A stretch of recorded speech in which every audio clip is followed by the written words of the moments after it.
Oh, hello, this is Tak Chung from Walk with Tak. Welcome to my YouTube channel. If you enjoyed this video, please like, subscribe, and share. Feel free to write to me at walkwithtak@gmail.com if you have any question regarding to this video or any other videos that I've posted in the past. If you have any video you would like me to make, please let me know. I'm looking forward to hearing from you. As anything else in life, a change is probably the most important constant. I continue to change in my home cooking, and I want to make my cooking more efficient and creative. And one thing that I have developed is something I call it a one-plate meal. Now, this type of approach has many advantages. One of the most significant one is that you can create actually complex dishes with very simple technique. Now, in this dish, the foundation protein is chicken, but I have 7 different kinds of vegetables to go with it, and then I put them on top of a plate of basmati rice. Now, the advantage of this method is that you can create really interesting dishes, and also by including many different vegetables and the protein and the carbohydrate together, it makes a complete meal. Well, first and foremost is that it makes cooking much simpler. Okay, let me show you how I carry out this dish. Now, people always ask me is that how do you know the wok is hot enough when you're ready to put oil? And here I want to demonstrate a simple method that I have used from time to time. When I'm not certain whether the wok is hot enough, what I usually do is that I will put a drop of water on the surface of the wok. A similarity to this particular method is what they call the mercury test. If you put water into the wok, the water should form bead. But this is actually simpler. All you have to do is to wait for the water to evaporate completely. Now, when that happened, you know the wok is hot enough. And it is actually important to have the wok hot enough before you add oil, because if the wok is not hot enough, the oil will not spread properly. But if the wok is hot, the oil will spread evenly onto the surface of the wok, and it makes cooking first and foremost more efficient, and secondly, it's actually have a better way to season the wok. As you can see, the oil spread readily across the surface of the wok, and in this case you actually can use less oil. Now, of course, using less oil for stir frying is always a good idea. It's something that I always recommend people to do.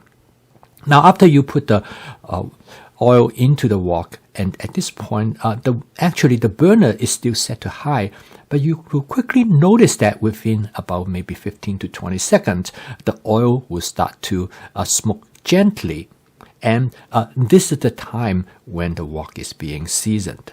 However, you need to really careful in control the way how the oil smoke. So the most important thing is that I always recommend people to immediately turn down the heat. As you can see in here, in the close-up, you can see the oil smoke gently. And in fact, it should be so gentle, it should be barely noticeable. And the wok will continue to allow the oil to smoke. Now, the next step is that I am going to put the chicken onto the surface of the wok. Now, actually, I'm going to leave the heat off. I'm going to let the remaining heat in the wok. And in my case, since I'm using an electric stove, and of course, when even I turn it off, the stove will continue to stay hot. If you use a gas stove, you might want to use a slightly different strategy. You might want to turn the heat back on but set it to low. So in this case, I let the heat off completely. Now, the method I'm using here is frequently referred to as a shallow frying. I coat the chicken with cornstarch as well with my Walk with Tak basic seasoning mix, which will give it a nice umami as well as a great aroma when you cook it like this. And on top, I add about 1 teaspoon of sugar. The sugar also plays an important role because it allows you to caramelize the chicken and to give it better flavor. I'm going to let this basically fry on one side first. Now, this method turned out to be really good. It creates great texture for the chicken. It almost like frying, but of course, it do not have all the calories that go associated with a thick breading. Now, a pair of tongs is really helpful at this point. I recommend people always to get a pair of long handle tongs because in here you want to treat individual pieces of the chicken separately, and the best way to do it is use the tongs and this will allow you to check the chicken on the side, and then you can turn it over. Now, actually, this method is very quick because the chicken is cut in very thin slices. It only takes a matter of seconds before it is ready. Now, you notice that this method has a great advantage is that because of the coating on the surface of chicken, it will allow you not only to create a very light breading, and because of the basic seasoning mix, which contains minced onions as well as other herb seasoning agent there, it will cause it to start to take on some charring. And as you can see that the chicken is now take on almost like a grilled-like appearance. And this gives the chicken really great flavor. Now, this is a much better method, in my opinion, than just stir-fry the chicken directly as it is. This might take an extra minute or so, but it's certainly worth the time. And in fact, my wife liked this method so much, she always told me that she would not want me to cook the chicken any other way. Partly because she's never really a big fan of chicken in the first place, but this gives the chicken really great flavor and something that she find it very attractive. Now, as you can see, now I turn the chicken over to fry the other side. And the frying time of this chicken is probably not more than a little bit over a minute or a minute and a half because the chickens are cut in very thin slices. Now, you have to decide how long you want to fry it. You can fry it longer if you want the chicken to take on a little bit more charring. And again, it's very much up to individual preference. A lot of time, all you need to do is that to create charring on one side of the chicken to give it a little bit of different texture. And that is already sufficient. So, because with home cooking, and this is, I would call it a part of flavor chasing, because texture is an important part of flavor. And by controlling the texture of the food that you cook, you will find that you have a lot of flexibilities. Now, next, I'm going to put the vegetables. I'm going to start out with the vegetables, which I consider that I like to cook them longer. And this are some carrot that I have in my advanced prepping. Now, this is where advanced prepping really comes in handy. I have all these ingredients already in containers in my refrigerator. Next, I followed it with some portobello mushroom.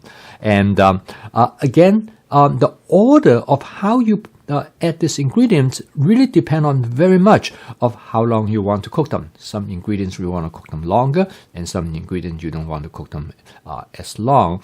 Now, this is the part that is very much up to personal preference. But in determining the order is an important part of stir-frying, because stir-frying allows you to cook many ingredients all at the same time.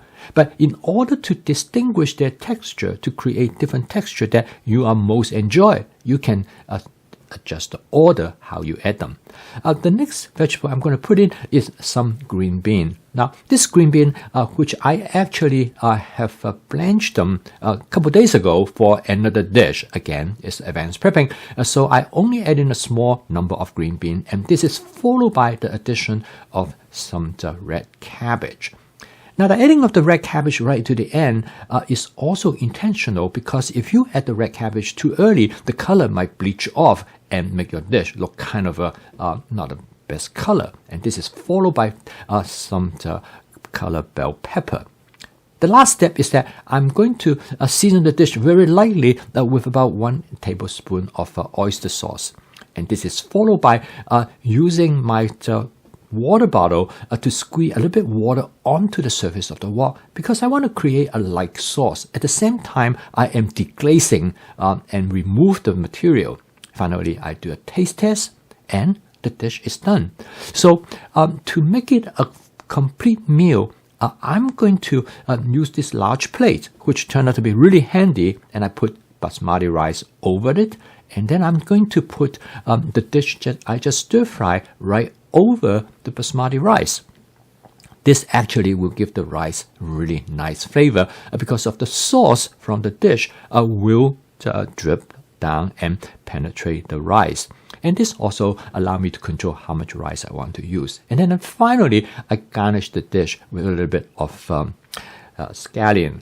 This is the stem part of the scallion, which has the strong flavor. So as you can see, this dish is very fast to cook, but it is complex in a way. It has many different ingredients. It makes your culinary experience much richer. And therefore, in about 15 minutes, you can create really a top-flight dish. And this truly provides you a viable alternative to fast and ultra-processed food. Now, if you'd like to learn more about my fast cooking system, please subscribe to this YouTube channel. So keep on cooking, and I will see you tomorrow.